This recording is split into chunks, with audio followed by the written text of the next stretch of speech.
تمیز کردن بین دندان‌ها بخش مهمی از مراقبت‌های روزمره دهان و بهداشت فردی است. برای این کار می توانید از ابزارهای مانند خلال دندان یا نخ دندان استفاده کنید. پرسش اینجاست که کدام یک از این دو ابزار بهتر است. در ادامه ویدیو به بررسی دقیق و جامع این موضوع می‌پردازیم و به شما کمک می‌کنیم تا بهترین انتخاب را برای حفظ بهداشت دهان خود داشته باشید. با ما همراه باشید تا تفاوت‌ها و مزایای هر کدام را بشناسید و تصمیم درستی بگیرید. استفاده از نخ دندان یک بار در روز برای بیشتر افراد کافی است، اما در صورت نیاز می توانید بیشتر از آن استفاده کنید. یک راه خوب برای یادآوری استفاده از نخ دندان انجام این کار هر شب قبل از مسواک زدن است. این روش به شما کمک می کند تا از شر مواد غذایی باقی مانده بین دندانها خلاص شوید و تمیز کردن آنها را با مسواک آسان تر کنید. نخ دندان در انواع مختلفی موجود است. برخی برای فضاهای بسیار کوچک طراحی شده‌اند و برخی دیگر برای فضاهای کمی بزرگتر مناسب هستند. اگر استفاده از نخ دندان معمولی برای شما دشوار است، ابزارهای نخ دندان با دسته بلند نیز موجودند که حرکت در دهان را آسان‌تر می‌کنند و نگهداری آنها در کنار مسواک شما را ساده‌تر می‌کنند. هنگام استفاده از نخ دندان مهم است که با ملایمت و ظرافت عمل کنید. نخ را به آرامی بین دندانهای خود بالا و پایین ببرید و از هر گونه حرکت مشابه اره کردن اجتناب کنید. این کار به حفظ تمیزی و سلامت دندانها و لثه‌های شما کمک می‌کند.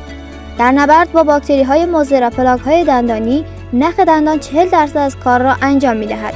پلاک‌ها می‌توانند اسیدهایی تولید کنند که باعث ایجاد حفره شده و لثه‌ها را تحریک می‌کنند که ممکن است منجر به بیماری‌های لثه مانند التهاب لثه شود.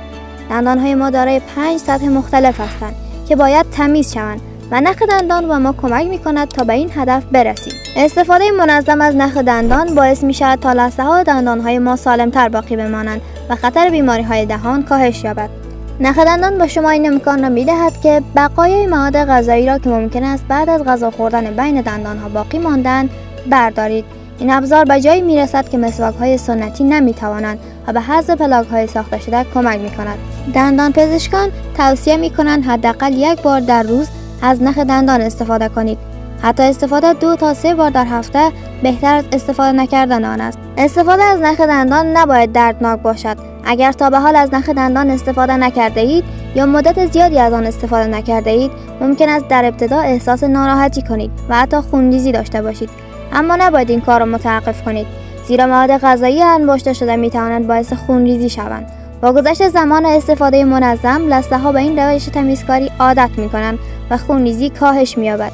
در نتیجه سلامت دهان و دندانها بهبود می‌یابد. خلال دندان ابزاری چوبی است که به از بین بردن بقایای مواد غذایی بین دندانها کمک می‌کند. شاید تعجب کنید اگر بدانید که استفاده از خلال دندان به 3500 سال پیش باز می‌گردد و در آن زمان از استخوان حیوانات مختلف ساخته می‌شد. امروزه خلال دندان همچنان به عنوان یکی از ابزارهای مفید برای حفظ بهداشت دهان و دندان استفاده می‌شود و به راحتی در دسترس است. استفاده از خلال دندان چوبی در مواقعی که خارج از منزل هستیم و نمی‌توانیم مسواک بزنیم یا از نخ دندان استفاده کنیم توصیه می‌شود. اگر غذا بین دندان‌ها گیر کرده باشد، استفاده از خلال دندان در این وضعیت‌های اضطراری بهتر از باقی ماندن ضایعات غذا روی دندان هاست.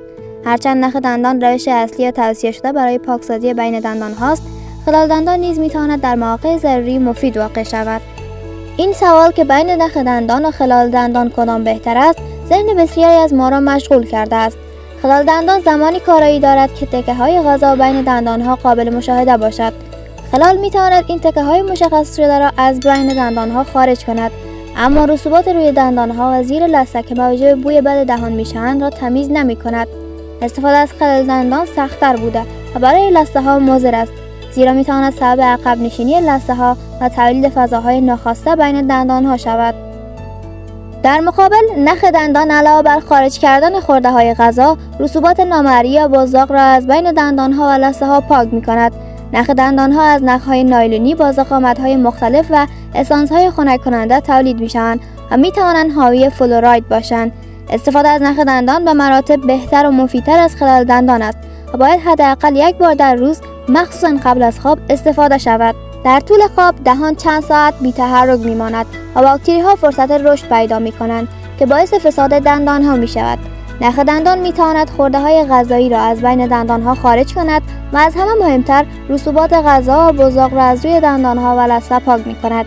با استفاده منظم از نخ دندان میتوانید به بهبود بهداشت دهان و دندان خود کمک کنید و از مشکلاتی مانند بوی بد دهان و بیماری‌های لثه جلوگیری کنید.